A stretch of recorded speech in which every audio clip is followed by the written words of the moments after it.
É isso aí, gente. Eu tô animado pra esse ano. Você tá ou não? Vamos nessa, gente. Ó, se ficar desanimado, eu vou te dar um empurrão, hein? Tá certo?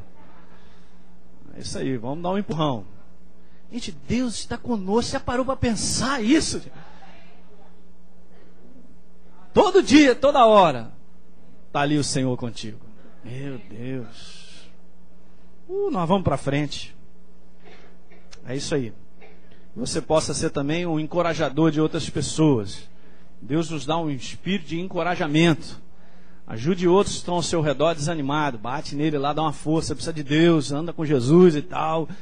E vai entrar no coração das pessoas, pode estar certo. Muito bem. Nós já estamos aí um tempo falando sobre essa série. E eu falei isso ano passado, nos assuntos mais importantes do contexto do reino de Deus, do contexto de ser nova criatura. No passado Deus colocou algo no meu coração para ministrar à igreja alguns assuntos. Eu vou continuar, porque Ele tem me falado sobre algumas coisas, nós precisamos continuar a falar, a ter compreensão, entendimento. Estou batendo nessa tecla para você saber que teu Deus não é um Deus de mistério. Ele é um Deus que quer que você o conheça, que você entenda os seus princípios, viva pelos seus princípios.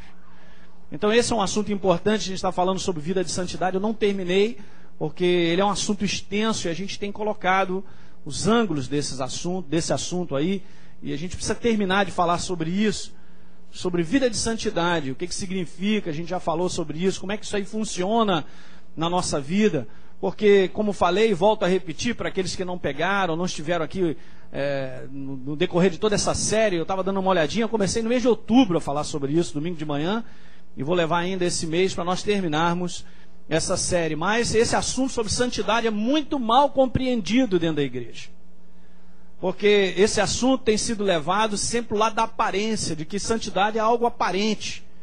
E é perigoso isso, porque essa é uma visão religiosa de santidade, não a visão bíblica a respeito de vida de santidade. E a gente quebrou aqui algumas cadeias de entendimento errado sobre isso. Eu falei aqui o que não era santidade, né? A gente falou algumas coisas sobre isso. E a gente também vem trazendo algumas definições sobre esse assunto. Mas vamos ler nessa manhã de novo os nossos textos, que são base dessa série, que está lá em Josué capítulo 3, no verso de número 5. E eu procurei colocar textos que mostram esse assunto ao longo da Bíblia. Então, desde o Velho Testamento é um assunto de Deus, continua sendo nos dias de hoje. Então, Josué 3,5 diz lá: disse Josué ao povo, santificai-vos, porque amanhã o Senhor fará maravilhas no meio de vós. É muito interessante nós lermos esse verso e compreender que se não houver a santificação da nossa parte, Deus não poderá agir, gente. Você já chegou a essa conclusão de que tudo que Deus faz, Ele faz em decorrência a algo que nós fizermos? Há um condicional nessas situações da manifestação de Deus muito grande. O dia que o povo de Deus acordar para isso, que depende mais dele do que de Deus, as coisas acontecerem, rapidinho começa a acertar. Muitas vezes as pessoas estão clamando a Deus para as situações serem resolvidas, e o que Deus está esperando é que nós resolvamos as nossas. Diga aleluia! Esse assunto é bom porque o espírito se alegra, a carne toma paulada. Então estamos aqui domingo de manhã, há mais de 3 meses, a carne está tomando paulada, né? Mas o nosso espírito se alegra porque é a verdade. E a gente aprender isso de maneira correta. 1 Tessalonicenses, no capítulo 4, verso 3, a primeira parte diz: pois esta é a vontade de Deus, a vossa santificação. Está claro isso? Está claro ou não está, igreja? Hebreus capítulo 12, no verso 14: segui a paz com todos e a santificação, sem a qual ninguém verá o Senhor. Pastor, são textos tremendos, esse é verdade, são textos tremendos. Você vê como esse é um assunto, um dos mais importantes para nós. Somos a igreja, somos novas criaturas. Vamos orar. Meu Deus, muito obrigado nessa manhã, por essa alegria que invade o nosso coração, de poder te servir, e essa paixão que nós temos pela tua palavra, de nos agarrarmos e abraçarmos cada vez mais a tua verdade. Ensina-nos mais. O ano de 2006, Senhor, nós vamos transbordar do conhecimento da tua verdade, da tua presença, que haja iluminação no nosso interior, a ação do Teu Espírito para que nós possamos entender e compreender e analisar, sondar a nossa vida para que os ajustes possam ser feitos, meu Deus, para nós caminharmos segundo a Tua vontade. Muito obrigado pela Tua palavra, pela liberdade que temos de estar nessa manhã com muita alegria na Tua casa e poder compartilhar a Tua palavra. Exalta acima de qualquer coisa a Tua palavra e nós Te glorificamos no nome do Senhor Jesus e todos digam amém. E nós estávamos falando então desse assunto e algumas coisas eu quero relembrar aqui para que a gente possa voltar a ficar fresco, né, no nosso espírito, que a palavra santificação tem o significado de separação. E a gente falou que Deus, quando separa, Ele sempre separa com um propósito. O que Deus faz com um propósito. Então não é só o contexto de eu estar separado do mundo. Ah, pastor, então eu sou separado. Não, nós vivemos no mundo, não é separação física nesse contexto, nem de humano, nem de pessoas, mas é algo para Deus, para nós cumprirmos o propósito dele. Ser santo é ser separado para Deus com um propósito ou finalidade. A gente andou falando sobre isso, eu só estou recordando algumas coisas. E aí a gente deu essa definição que a gente enxerga na palavra a respeito de santificação, que nada mais é que o processo pelo qual nós vamos nos tornando mais e mais semelhantes a Jesus em tudo que somos e fazemos. E aqui eu falei algo que eu quero que você lembre, que é o seguinte: Deus não é um Deus de colocar fardos nem cargas em cima de nós. Mas Ele também espera que a gente entre nesse processo de a cada ano, a cada mês, nós estarmos melhores. Nós estamos ajustando a nossa vida. Nós estamos crescendo nele. Nós termos mais a imagem, manifestarmos mais a imagem de Jesus em nós. Diga aleluia. Porque com certeza você não é mais a mesma pessoa de quando você se converteu. Diga amém. Então, esse contexto de mudança, e quando então o crente analisa a sua vida e vê que não há mudança, tem alguma coisa errada, não é com Deus, mas com Ele. Nós precisamos entrar nesse processo. É o processo pelo qual a gente vai sendo transformado. E nós vamos então nos assemelhando cada vez mais a Jesus, não na boca, mas naquilo que a gente é, como a gente se comporta, naquilo que a gente faz. Diga aleluia. Esse negócio aí é meio complicado, essa é a definição certa de santificação. Não é simplesmente, eu sou crente, só por ser crente eu já estou santificado nesse processo. Não, não é assim. E é um processo que não é automático. Lembra que nós falamos isso? Isso é ao longo da nossa vida. E nós precisamos então deixar isso aí acontecer.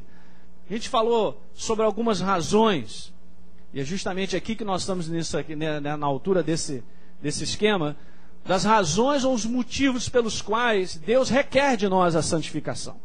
E analisamos aí pelo menos 3, a gente está no 4. O primeiro deles foi porque Deus é santo. E nós não podemos andar com Ele sem nós vivermos a santificação. Não tenha dúvida.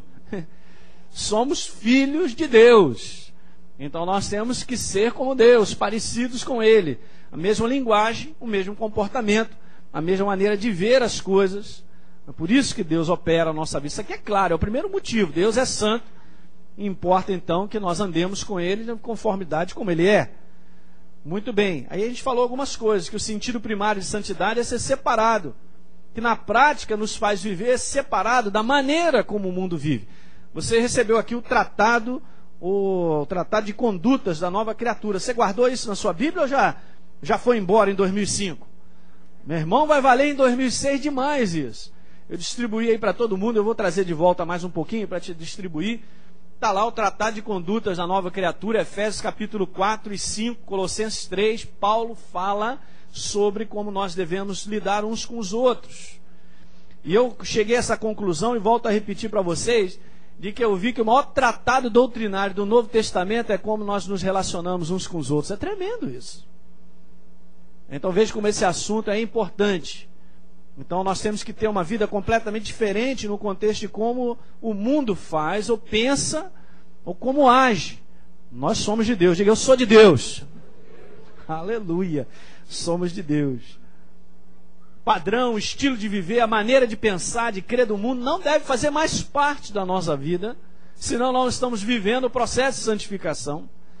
Senão não veremos mudanças na nossa vida importantes, que devem acontecer. Falamos mais sobre isso. Segundo motivo, por que Deus requer de nós a santificação? Falamos porque é através do processo de santificação que o amadurecimento chega à nossa vida. E eu disse algumas coisas sobre o amadurecimento, eu quero te lembrar pelo menos uma. Se nós não amadurecermos, não veremos o melhor de Deus. O melhor de Deus está por vir, diga aleluia. Porque depende de nós chegarmos ao amadurecimento, gente. Não é? Isso é uma verdade. Então nós precisamos crescer. E se nós não andarmos no processo de santificação, não vamos chegar ao amadurecimento nunca. E viver na infantilidade ou na imaturidade é muito prejuízo. É mais prejuízo do que benefício. E cada um de nós precisa desse crescimento. E isso aí é pessoal. É mais que a gente falou sobre isso. Santificação é a única via que leva a igreja a amadurecer. Com certeza. A igreja que amadurece é a igreja que entende. Mas não é só entender. Ela tem que responder à chamada. Há uma chamada para a nossa vida. Deus tem falado. É maravilhoso nós termos o Espírito Santo, porque Ele está constantemente falando assim, Elinho, olha, presta atenção nisso. Não é verdade? Nós temos um Espírito, onde o Espírito Santo sempre, aquela consciência, né, que é a voz do nosso Espírito, está sempre falando algo, que são pequenos ajustes, que devem ter uma importância grande na nossa vida, e a gente tem que ficar ligado a Ele. Porque é algo talvez pequeno, mas faz a diferença, pode estar certo. E nós vamos andar no caminho certo. Então nós temos que responder à chamada. O terceiro motivo que nós falamos foi: sem viver a santificação, não resistiremos ao inimigo. Lemos uma passagem aqui em Josué, onde o povo lá tinha um rapaz que ele segurou algumas coisas contaminadas e guardadas que não eram para segurar, e fizeram com que o povo fosse derrotado na cidade de Ai. Vamos voltar a essa passagem que eu quero ler isso aqui contigo e fazer a tua lembrança. Que nós vivemos dias de combates e de lutas também. E vamos checar isso no nosso espírito, se não é por isso que de repente a nossa luta não termina, ou nós não somos vitoriosos. Josué capítulo 7. Verso número 12. Pelo que os filhos de Israel não puderam resistir aos seus inimigos, veja. Viraram as costas diante deles, porquanto Israel se fizera condenado. Já não serei convosco, se não eliminardes do vosso meio a coisa roubada, disse o Senhor. Verso 13, gente, veja. Dispõe-te, santifica o povo, e diz: santificai-vos para amanhã, porque assim diz o Senhor, Deus de Israel: há coisas condenadas no vosso meio. No vosso meio, ó Israel, aos vossos inimigos não podereis resistir. Eu vou repetir, hein? Aos vossos inimigos não podereis resistir, enquanto não eliminardes do vosso meio as coisas, o quê? Condenadas. Então veja como isso aí faz parte. Deus requer de nós, porque Ele sabe que no dia do combate temos que estar ok, não é certo? Sem brechas. Paulo diz lá em Efésios 4, 27, nem deis lugar ao diabo, somos nós. Nós vamos prestar atenção nisso, porque há sempre uma legalidade. Vou te dizer uma coisa, hein? A nossa legalidade em Cristo Jesus é maravilhosa, e o inimigo sabe disso. Se não há brecha, ele já sabe que já perdeu, ele até recolhe o seu exército e vai embora, porque não vai aguentar. Diga aleluia. Não é a nossa força, é a força da palavra em nós. Olhar para nós. Alguém já leu um livro aqui? Eu falei sobre isso. Depois você deve ler sobre esse livro, vai te impressionar, porque o autor é um homem de Deus chamado Rick Joyner, e o livro chama-se A Batalha Final. E Deus dá para ele uma visão sobre a igreja do Senhor Jesus, uma visão meio triste nesse contexto de que muitos estão adormecidos e estão vivendo debaixo de muitas brechas abertas. E na verdade o comando da vida deles não está no comando do Senhor, e sim o inimigo governa sobre a vida deles, porque há legalidade. É um livro que mexe bastante, chama-se A Batalha Final. Quiser anotar aí, Rick Joyner é o nome dele. Muito legal esse livro, muito bom. A gente falou sobre isso no terceiro motivo. A gente viu lá Josué 13, aquela parte que a gente leu. Não poderemos vencer os inimigos enquanto esse pecado não for enfrentado e resolvido. Esse é um assunto que hoje a igreja não fala muito, ou não coloca as coisas certas no seu devido lugar. Não é questão de, isso aí é uma falha. Não, não é uma questão de falha, é uma questão de erro. É uma questão de pecado. É uma questão que temos que ser corrigido. É uma questão de que nós temos que colocar diante de Deus e dizer: Senhor, me perdoe. É isso aí. Ah, não, por aqui não. E sinceramente o nosso coração se colocar diante dele e resolver. Venceremos o próximo combate. A estratégia do diabo é essa: de uma forma ou de outra penetrar na nossa mente, influenciando o nosso comportamento. Nós fazemos as coisas erradas. A gente vai falar um pouco mais sobre isso. Na prática, a vida cristã, o que mais derrota as pessoas é a vida de relacionamento. Pare para pensar nisso, falamos disso. O que nos derrota é como nós nos relacionamos. Se nós aprendermos a ter um relacionamento que Deus nos pede, vamos vencer todas. Vamos vencer todas, queridos. Sem manter uma vida própria diante de Deus, a unção de Deus fica bloqueada para agir a nosso favor quando a gente precisa. Está claro isso na Bíblia. Quarto motivo do qual nós estávamos falando, eu vou continuar falando algo, porque sem viver a santificação não poderemos expressar a vida de Deus às pessoas.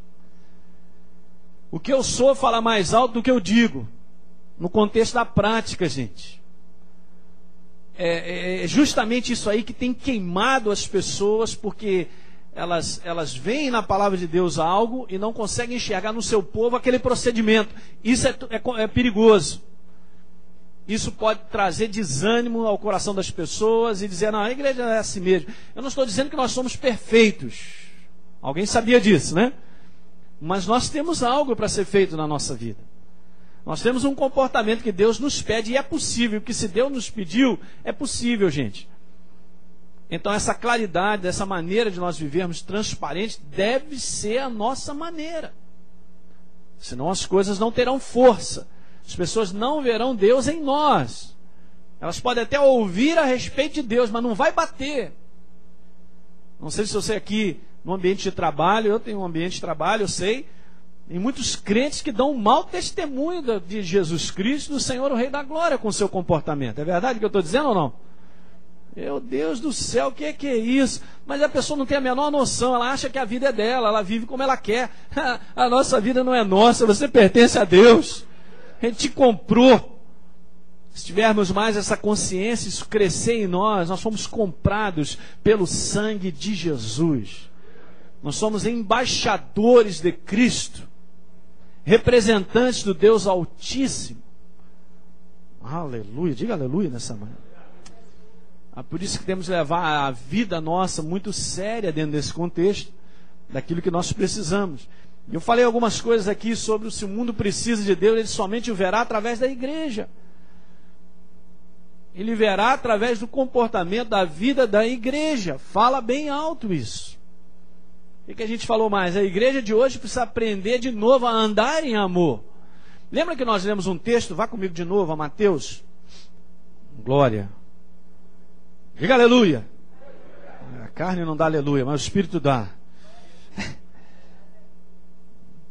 Graças a Deus. Mateus capítulo 24. Jesus disse que no final dos tempos, nesse tempo, muitos hão de se escandalizar. E essa palavra no original é se ofender. Muitos se ofenderão. Interessante, porque na nossa Bíblia fala sobre escandalizar, né? Não, mas aqui o contexto é você, a pessoa, ficar ofendida por qualquer coisa. Muitos se ofenderão. Vão trair e vão odiar uns aos outros. Está escrito isso. Então veja, verso 12. E por se multiplicar então a iniquidade, que nós estamos vivendo essa época, né? E cada vez aumenta mais, o amor se esfriará de quase todos. Que amor é esse que está escrito aí? É o amor ágape, é o amor de Deus. Veja então, se o amor se esfria, como as pessoas verão a Deus? O amor de Deus, a vida dele em nós. A igreja do Senhor Jesus não pode entrar nessa. Nós somos a bandeira de Deus. E a gente falou sobre isso. A atividade demoníaca do mundo sobre as pessoas tem afastado mais e mais a expressão do amor de Deus ao próprio mundo. E hoje você dizer assim, Deus é um Deus que ama, o cara vai achar que o negócio é muito doido, porque ele não vê isso. Gente, as coisas estão ficando feias. A destruição dos lares é tão grande que hoje as crianças crescem com essa noção de que não existe esse negócio de família, e que existe um pai que ama uma esposa ama um filho e ama a família. Não existe. Vão perdendo as referências das coisas, porque não são criadas mais nesse ambiente. Quem está entendendo o que eu estou dizendo? Somos nós que temos que manter isso aí vivo. Deus te deu uma esposa maravilhosa, diga aleluia. Ele deu um marido excelente, diga aleluia. Você tem uma família maravilhosa. Que possamos ser exemplos. Ninguém é perfeito de nada, mas será que existe um pai que ama a esposa ama o marido e ama os filhos? Cuida. Somos nós, a igreja tem que manter isso aí. Existe uma relação direta, nós falamos sobre isso, entre a expressão do amor de Deus e a nossa fé. Nós vemos lá em Gálatas que fala sobre isso. Fé é o nosso estilo de viver o amor de Deus. Eu gostei dessa definição aí. Mas vou esquecer. Nós temos que viver na prática o amor de Deus. Essa é a nossa fé. É justamente por vivermos isso que nenhuma barreira vai ficar na nossa frente. E o inferno sabe que é poderoso a ação do Espírito de Deus na nossa vida. Em Cristo Jesus, Gálatas 5, quando nós lemos lá, vamos ler essa passagem. Gálatas 5. Gálatas 6, né? Não, 5. 6, 5. É 5, 6. Disse Paulo, porque em Cristo Jesus nem a circuncisão nem a incircuncisão tem valor algum, mas a fé que atua pelo amor. Então, resumidamente é o seguinte, Paulo quis dizer o seguinte, em Cristo Jesus, o que tem valor, nós estamos em Cristo Jesus. Se alguém está em Cristo Jesus, é nova criatura. Isso vai para nós. Então, em Cristo Jesus, o que tem valor é o seguinte, gente, a fé que atua pelo andar em amor. Aí vai funcionar. Diga aleluia. Vamos precisar sempre disso. Amar não é, eu disse isso, não é um desejo, uma vontade. Que nem no Natal passou uns outdoors, tinha uns outdoors aí, eu acho que do Shopping Carioca, dizendo deseje amor, deseje isso. Só desejar não funciona. Desejo não tem nada de construção. O simples desejar uma vida boa, não teremos uma vida boa se nós não construirmos na prática. Eu tenho desejo de ter uma família maravilhosa, então ponha em prática. Dias de sacrifício virão, dias onde vamos ter que ceder, vamos ter que trabalhar, aprender a ter sabedoria de Deus para andar juntos. Então nós teremos. Então amar não é nada de desejo. Eu falei sobre isso. Amar não é um sentimento. Sentimento não muda nada, pelo contrário, ele é completamente sendo, ele muda sempre. Hoje eu amo, amanhã não amo mais. Isso é coisa humana. A gente falou que amar é uma decisão. Amar não é uma inclinação natural nossa. Nossa carne não sabe bem o que é isso, não trabalha com isso. Nosso espírito é quem pratica essas coisas. Diga aleluia. Muito bem. E amar não é uma intenção de ser feliz, porque não é uma atitude egoísta. Ela é uma atitude doadora sempre. E é dessa maneira, então, o amor de Deus será estendido sobre a face da terra. Falei sobre isso. Amar ou andar em amor é um conjunto de comportamentos doadoras para com nossos semelhantes. E isso tem que crescer em nós. Uma das estacas que nós falamos aqui na virada do ano foi que nós devemos cultivar ou manter, para aqueles que ainda não cultivaram, ou vamos cultivar ou manter uma vida doadora. Diga aleluia. Doadora, muito importante a gente fazer isso. Deixa eu continuar falando sobre esse assunto, porque às vezes você fala assim, poxa, mas andar em amor, isso aí é uma realidade, como é que isso aí pode funcionar na nossa vida? Porque cada um de nós aqui tem o desejo de ser melhor, de expressar a vontade de Deus, o amor dele sobre a face. Não tenha dúvida, nosso espírito pede por isso. A nossa carne é que gosta de briga, não gosta de estar junto. É tremendo isso aí. Mas vamos analisar algumas coisas que eu quero ver nessa manhã. A gente dá uma olhadinha em 3 áreas que governam a nossa vida.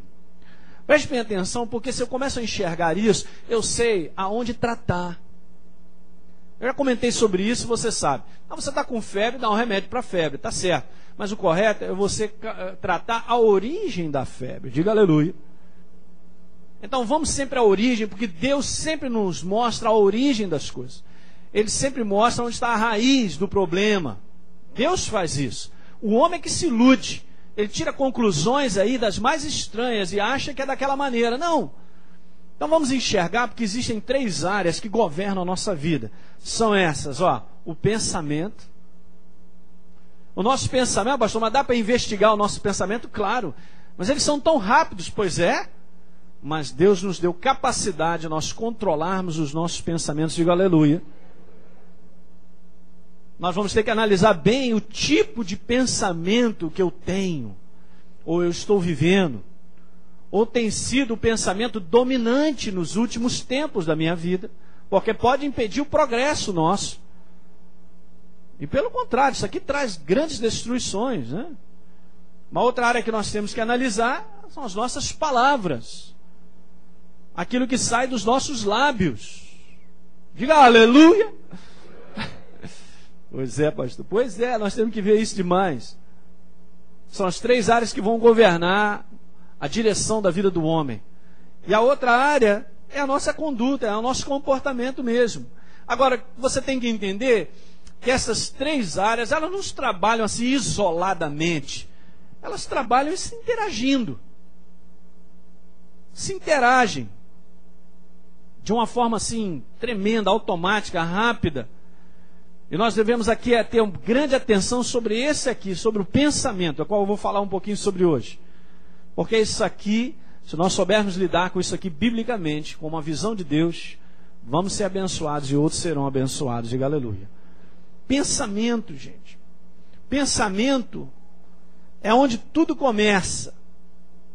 Onde tudo começa. O pensamento, ele é a origem de tudo que irá direcionar a nossa vida. Se nós não olharmos para o pensamento que nós estamos vivendo, vai ficar complicado. E é incrível porque o homem ele acredita em qualquer coisa que vem à sua mente. Quando nós não temos a Deus, nós acreditamos, nós vivemos pelos pensamentos que nós temos. E ele não consegue enxergar que é uma vinculação do inimigo sobre os pensamentos muito grande. E ele também não consegue enxergar que pelos pensamentos que ele vive, ele está sempre sendo destruído. Não há progresso, não há crescimento. Não dá para enxergar isso. Porque o inimigo, ele é aquele que engana. Eu já falei sobre isso. Ele é aquele que ele vem sobre a vida, ele vem sobre o pensamento e o homem passa a assumir aquele pensamento como se fosse a verdade.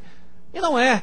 Nós vemos em Apocalipse que o inimigo vem, Satanás veio para enganar as nações. Vamos botar entre aspas, ele veio para destruir. Como? Através do pensamento. Ontem mesmo, o Rodrigo estava me contando sobre isso, está perto da minha casa, um maluco lá, entrou numa casa lá, da família, um ex-marido, acho que foi essa a história, matou a ex-mulher, matou a sogra, ainda deu um tiro no soco e saiu correndo pela rua para pedir ajuda. Dá para acreditar, você vê tudo assim calmo, beleza, no apartamento, está tudo certo e tal. Gente, a gente não sabe como o inferno está trabalhando no coração e na vida das pessoas, para destruir. E vem através de quê? De um pensamento, só um maluco. O cara não foi do nada e pegou um revólver e matou. Há quanto tempo ele já vinha pensando nisso? E aquilo se tornou um pensamento dominante. Virou aquela fortaleza de tal maneira que é a única... A ação dele nada mais é do que aquilo que está na cabeça dele. Gente, isso aqui é sério. Se nós então analisarmos o nosso pensamento, e nós encaixarmos o nosso pensamento segundo a vontade de Deus, as coisas vão começar a mudar na nossa conduta e na nossa boca. Diga aleluia. Está dando para entender isso aí, gente? Está na área do pensamento, ouça bem. Está na área do pensamento, é o local onde as palavras e as ações nascem. É de lá que nasce. É a fonte. Então vamos lá, vamos dar uma checada nisso aí. Ouça bem, está na área do pensamento todo o curso e a correção do curso para o andar em amor.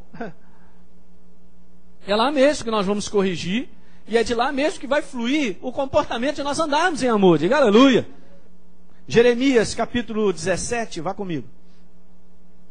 No verso número 9. Deus, ele analisa as coisas por dentro. Diga amém. Por isso não adianta tentar mudar por fora. Gente, mudar por fora é só tentar dar uma embelezada em alguma coisa. Não funciona. O homem natural, ele tenta mudar por fora, não consegue. Porque a verdadeira mudança está dentro. Jeremias capítulo 17 diz o Senhor, no verso 9, enganoso é o coração. Escuta essa palavra aqui, no original chama lebe, significa alma, significa a sua vida de raciocínio, sua vida de emoção, sua vida de decisão. É exatamente isso, ele diz que é enganoso. Engana. Ele está falando dessa área que comporta a nossa carne, no meu raciocínio, no meu pensamento. É esse lado, vamos dizer assim, do lado natural do homem. Preste bem atenção. É mais enganoso, mais do que todas as coisas, e desesperadamente corrupto. Quem o conhecerá? Por isso que o homem tem dificuldade, aquele que não tem Deus, de enxergar e analisar essas coisas na sua vida. Porque não existe outro padrão. Verso 10. Eu, Senhor, esquadrinho o coração e provo o quê? Eu provo os pensamentos. E isso para dar a cada um segundo o seu proceder, segundo o fruto das suas ações. O que significa que em cima das nossas ações existem recompensas ou prejuízos. Mas se as nossas ações estão corretas segundo a vontade de Deus, existem recompensas tremendas, gente. Bênçãos tremendas. Deus prova. Aliás, no Salmo 139 diz lá que Ele me conhece, prova os meus pensamentos. Já conhece, de longe. Vai lá no Salmo 139. Veja como é que Deus analisa isso. Salmo 139. Verso 2. Sabes quando me assento e quando me levanto, de longe penetras os meus pensamentos. Diga aleluia. Então é o Deus que olha para dentro para analisar, e eu já falei isso para vocês, o que mais vale com Deus são os motivos e as intenções de tudo que nós fazemos. Se os motivos e intenções forem legítimas em Deus, você será muito abençoado. Como isso é rápido na vida do homem, de fazer coisas que as intenções e os motivos não dá tempo de serem checadas, e muitas vezes não sabe nem analisar e são erradas. Não vai abençoar. É algo natural, algo da carne. Mas Deus cai nesse profundo para analisar. Gênesis capítulo 6, veja só. Eu fiquei impressionado porque Jeremias capítulo 17 está ligado a Gênesis. E a mesma palavra que nós lemos ali está descrita aqui. Gênesis 6, lá no início, Deus já havia percebido isso. E disse o seguinte, no verso número 5. Viu o Senhor que a maldade do homem se havia multiplicado na terra, e que era continuamente mal todo o desígnio do seu coração. Em outra tradução diz assim, todo o desígnio dos seus pensamentos eram maus. Bom, nós somos na prática aquilo que está no nosso pensamento, já falamos sobre isso. Então, gente, para se andar em amor depende de um pensamento correto. Ouça bem o que eu quero te falar. Se andar em amor depende de um pensamento correto em relação às pessoas. Ouça isso, preste atenção. Não se distraia não. Se para andar em amor depende de um pensamento correto em relação às pessoas, mais importante é analisar o tipo de pensamento que a gente está cultivando. E 3 coisas aqui eu quero terminar falando sobre isso. Nós temos que perceber que não podem nascer do nosso pensamento. No momento em que essas coisas surgirem, nós temos que ir lá tapar esse buraco. Não, para, agora. Não vou deixar nem crescer. Para agora. Veja muito bem, são essas 3 coisas aqui. Cuidado. Cuidado com isso aqui, em primeiro lugar. Com crítica. Com um pensamento de crítica. Com a crítica que é destrutiva, porque ela sempre pende para esse lado. E não tem fundamento nenhum. Aliás, eu não sei porque que o homem é desse jeito, né? Por que a gente tem que ter uma opinião que na maioria das vezes é sempre negativa de alguém? Não sei, não está na Bíblia isso. Você sabe de uma coisa? Deus nunca tem uma opinião negativa a teu respeito. Por mais que tenhamos falhas, por mais que sejamos imperfeitos, Ele sempre olha para você, garoto bom, garota boa, né? Meu filho, minha filha. O olhar de Deus para nós é sempre assim. O teu potencial é muito grande. Aleluia. Sabe? Esse é o olhar de Deus. É a maneira de enxergar. E se Ele olha assim os homens, nós devemos também olhar para nós, queridos. Cada um de nós, quer dizer, essa tendência de a gente olhar para o lado e fazer as coisas em relação assim a outra pessoa. Vamos focar em 2006 a nossa vida em nós mesmos, naquilo que Deus quer de nós, naquilo que Ele pede de nós. Vamos olhar. E os outros, pastor? Deixe os outros, porque Deus sabe lidar com cada um de nós. Não compete a nós estar nesse contexto de nós ficarmos gastando os nossos pensamentos e acumulando e fortalecendo ideias que são críticas puras em relação a qualquer coisa. Bom, pastor, mas isso a gente tem que treinar. Claro que tem. E o Espírito do Senhor sendo forte em você, a verdade sendo forte, você verá que automaticamente o Espírito Santo levantará uma lâmpada e você vai fechar aquele buraco no nome do Senhor Jesus. Deixa para lá. Não quero saber. Não quero saber. Muito importante. Ouça o que eu quero te falar, porque isso aqui é muito legal. Alimentar, gente, pensamentos de crítica acaba cauterizando a nossa sensibilidade e a nossa compaixão para com as pessoas. A igreja do Senhor tem que ter essa marca, ela tem que ter compaixão pelas pessoas. Compaixão. Jesus não chegou para aquelas pessoas com a qual ele manifestava compaixão para sacar a vida deles. Não, eu não quero falar contigo não, você vai fazer... Compaixão. Se nós andarmos nesse tipo de pensamento, vamos ficar insensíveis. Já era, não poderemos manifestar o amor de Deus mais. Mas então nós vamos fechar isso. Diga aleluia. Um outro buraco que tem que ser tomado, de cuidado dentro do pensamento, que pode crescer, é isso aqui. Julgamento, que está sempre acompanhado de condenação. Julgar, seja qualquer coisa, ou situação de alguém, ou de qualquer pessoa, tem que estar fora. Você já reparou? Esse é o julgamento natural, ele tem só essa base daquilo que a gente vê, daquilo que a gente conclui. E às vezes a gente julga situações que não é nada daquilo, foi só um julgamento, e não era nada daquilo. Jesus fala sobre isso em João capítulo 7, no verso 24, que nós não devemos julgar, e outras passagens falam sobre isso. João 7, verso 24, Jesus diz lá, não julgueis segundo a aparência. Lucas, vamos voltar um pouquinho atrás, capítulo 6, no verso número 37, diz, não julgueis e não sereis julgados, não condeneis e não sereis o quê? Condenados. Perdoai e sereis o quê?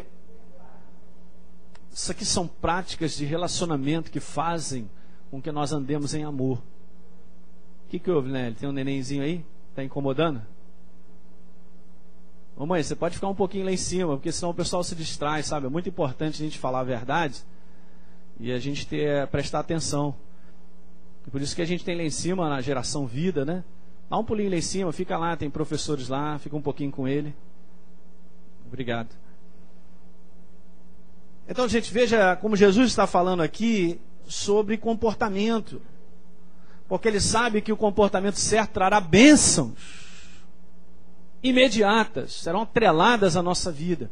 Então, dentro do nosso pensamento nasce esse tipo de coisa. E o inimigo infiltra para que a gente possa ser destruído. Que a gente possa ser impedido de receber de Deus. Terceiro e último que a gente tem que analisar dentro desse contexto é de cuidado com aquilo que nasce no nosso pensamento: o orgulho e a soberba. Não, pastor, mas isso aí eu não tenho problema. Nós todos temos que existe uma carne atrelada a gente. A gente tinha que ir para o churrasco com ela todo dia e queimar. Entra aí nesse churrasco, vai lá, queima aí, safado. Mas eu não tenho mais esse problema. Gente, isso aqui essa é a constância nossa, de nós estarmos sempre lutando em relação a isso. Não lutando que nós vamos perder, não, no sacrifício da apresentação da nossa vida. E se nós andarmos cheios do Espírito de Deus e da verdade de Deus, se andarmos com Ele, como eu falei aqui no Ano Novo, colocarmos a Deus em primeiro lugar, nós teremos força para dominar essas situações. Nós temos que manter isso sobre um domínio, porque se isso domina a nossa vida, não expressaremos o amor de Deus. Romanos capítulo 12, que coisa tremenda. Eu estava lendo essa passagem, Paulo diz algo aqui tremendo. Paulo sabia bem sobre isso. Vá comigo. Estamos terminando. Romanos 12, verso de número 16. Tende o mesmo sentimento um para com os outros. Em lugar de serdes orgulhosos, condescendei com o que é humilde. Não sejais sábios aos vossos próprios olhos. Paulo aqui dá uma aula sobre relacionamento. Não torneis a ninguém mal por mal. E aí vem falando. Você entende que essas coisas nascem no nosso pensamento? Se você for ler Isaías 14, quando descreve a queda de Satanás, você vê ele colocando o eu dele, eu serei, eu colocarei, eu ficarei, eu vou botar o meu trono, eu. Isso afasta. A Bíblia diz que a soberba e o orgulho será batido. O orgulho em atividade, ouça, impede o reconhecimento. Você tem que ouvir isso. O orgulho, gente, em atividade, ele impede o reconhecimento dos nossos erros. E produz a sensação de que somos melhores do que os outros. Guardou isso? O orgulho, ele produz essa sensação. Ele impede que a gente reconheça que somos errados, temos erros. E lança essa sensação de que nós somos melhores. Que mentira tremenda. E a Bíblia fala sobre isso. Veja Filipenses, capítulo 2. Está todo mundo quieto, ninguém mais diz aleluia. Oh, Senhor, me ajuda. Vai falando. Gente, é sério isso aqui. Filipenses 2, então, diz lá assim. Verso 3, Paulo então diz para a igreja, e você sabe que é Deus falando conosco, diga comigo, a Bíblia é Deus falando comigo. Nada façais por partidarismo ou vanglória, mas por humildade, considerando cada um os outros superiores a si mesmo. Quando eu falei aqui sobre ser dirigido por Deus, eu disse que o espírito de orgulho e da soberba é o espírito da separação, porque foi o primeiro espírito que separou o homem do ser, do Criador. E se nós estamos vivendo nesse contexto, essa inclinação de pensamentos não permitirá que nós andemos juntos, pode estar certo. Não, nessa manhã, guarde isso. Tome cuidado com o pensamento. Vamos falar sobre a boca e depois sobre a nossa conduta. Mas aqui está a origem das coisas. E se nós queremos andar em amor uns com os outros, com as pessoas, como Deus nos pediu, isso aqui tem que ser analisado sempre na nossa vida e olhar se essas coisas estão crescendo. E se estiverem, pode dar certo que o Espírito Santo nos mostrará. Ninguém precisa mostrar. Nós temos uma consciência, graças a Deus. O Espírito do Senhor mora em nós para nos falar e dizer não, segura, e a gente deixa de lado. Diga aleluia. Amém, queridos? Vamos ficar de pé então nessa manhã. Vamos orar. Jesus, certa ocasião, em João capítulo 8, você conhece aquela passagem onde aquela mulher foi pega em adultério e trouxeram para o meio. Mas Jesus, olha aí agora, o que você vai dizer? O negócio é o seguinte, pela lei ela tem que ser apedrejada. Mas Jesus ali teve a ação do Espírito de Deus, né? A vida dele para tirar aquelas palavras, dizendo o seguinte, então tá bom, quem tiver sem pecado, atira a primeira pedra. E Jesus estava dizendo o seguinte, quem tiver sem erro, quem for perfeito, pode começar a jogar. Então ele começou a mostrar isso, de que essa facilidade de apontar os erros é muito fácil quando a gente não olha para aquilo que nós somos ou temos. É muito rápido essa coisa, porque há um trabalho do inimigo em cima disso. E a maior realidade é isso. Jesus segura aquela peteca ali, fala o coração dos caras, aí foi saindo, desde os mais velhos. Jesus diz uma palavrinha muito legal, olha, eu também não te condeno. Mas ele também disse algo seguinte, olha, vai, não peques mais, acerta a tua vida. Que amor, hein? Diga aleluia. É isso que Deus faz conosco. Ele simplesmente fala assim, acerta isso, acerta aquilo, acerta. E a gente vai acertando, graças a Deus. E nós vamos seguindo. E você não sabe como a paz de Deus invadirá tremendamente o teu coração. Viver em tranquilidade, em paz, um coração checado, simples, é muito bom. Feche seus olhos. Vamos agradecer a Deus. Pai, muito obrigado nessa manhã, porque essa é a verdade, Senhor, da tua palavra.